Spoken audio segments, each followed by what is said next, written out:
whispered of strange happenings and disappearances. But life went on, slow and quiet, under the watchful eyes of the crows. They perched on rooftops, silent observers to the town's mysteries. Emily arrived on a gray afternoon. Clouds hung low, mirroring her mood. Her family had moved to Willow Creek for a fresh start. But Emily felt a chill, a premonition of something unsettling. Their new home was a Victorian mansion at the edge of town. It was beautiful but neglected. Dust lay thick on the furniture and cobwebs clung to the high ceilings. As Emily explored, she felt a presence, unseen eyes watching her.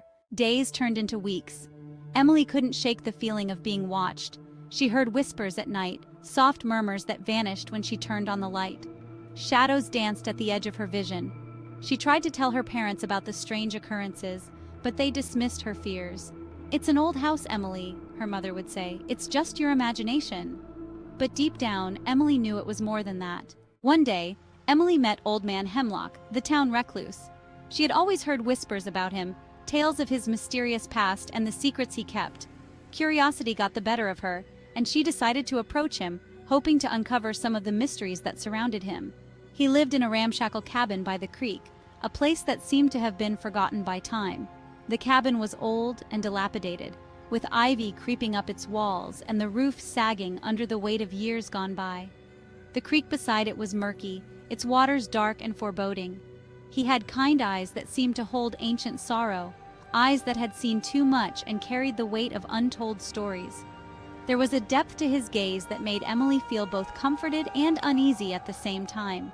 He told her about the legend of Willow Creek, a tale that had been passed down through generations. It was a story of love and loss, of hope and despair, and of a darkness that had settled over the creek many years ago.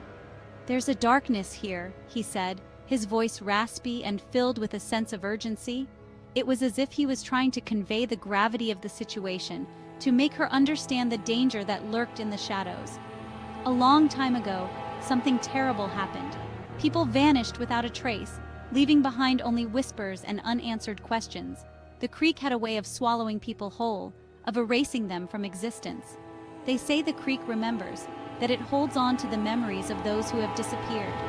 The water is said to be filled with the echoes of the past, with the voices of those who were lost. He looked at Emily, a warning in his eyes. "Be careful, child, don't trust the fog. The fog has a way of leading people astray, of luring them into the depths of the creek where they are never seen again." His words hung in the air, a chilling reminder of the dangers that lay ahead. That night, a thick fog rolled in, blanketing the town in an eerie silence.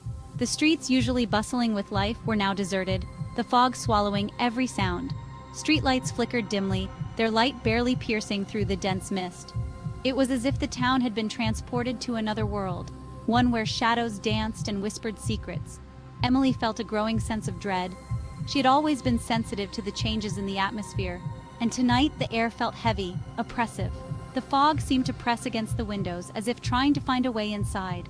Her heart raced as she peered out into the swirling mist, searching for any sign of movement.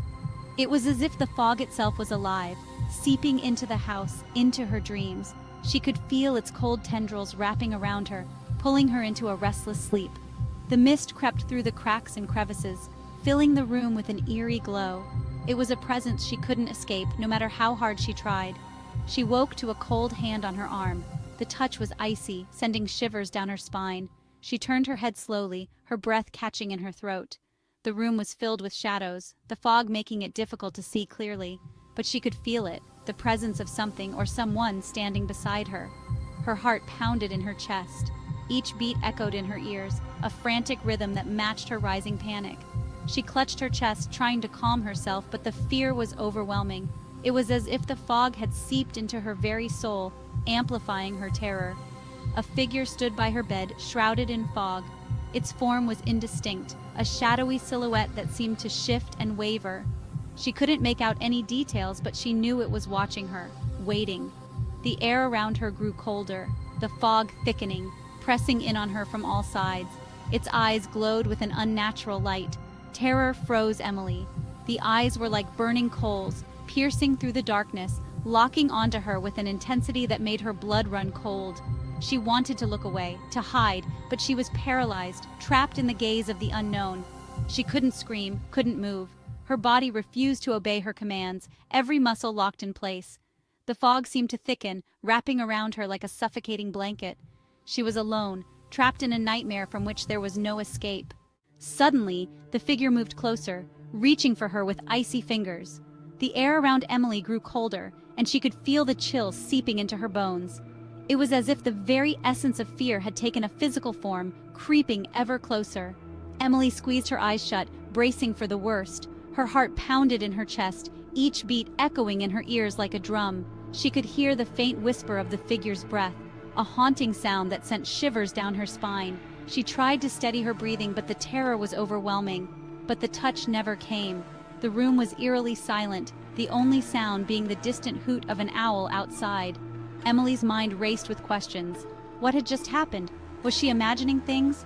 The silence was almost deafening, amplifying her fear. When she finally dared to open her eyes, the figure was gone. The room looked just as it had before, but something felt different. The air was no longer cold, and the oppressive feeling had lifted. She scanned the room, searching for any sign of the figure, but there was nothing. The fog had vanished with it. The thick, eerie mist that had enveloped her surroundings was now gone, leaving behind a clear, albeit unsettling, view of the room. It was as if the fog had taken the figure with it, disappearing into the night. Sunlight streamed through her window, banishing the shadows. The warm rays of the morning sun filled the room, casting away the darkness that had once seemed so impenetrable. It was a stark contrast to the chilling encounter she had just experienced. Had it all been a dream? Emily questioned her own sanity. The vividness of the experience made it hard to believe it was just a figment of her imagination. She sat up in bed, trying to piece together the fragments of what had just transpired. As she stepped out of bed, she noticed something on her pillow, a single white feather. Emily's blood ran cold. She understood now. The feather was a sign, a message from the other side. It was a reminder that the encounter was real, and that the figure was not just a figment of her imagination. The fog held the secrets of Willow Creek, and she was bound to them forever.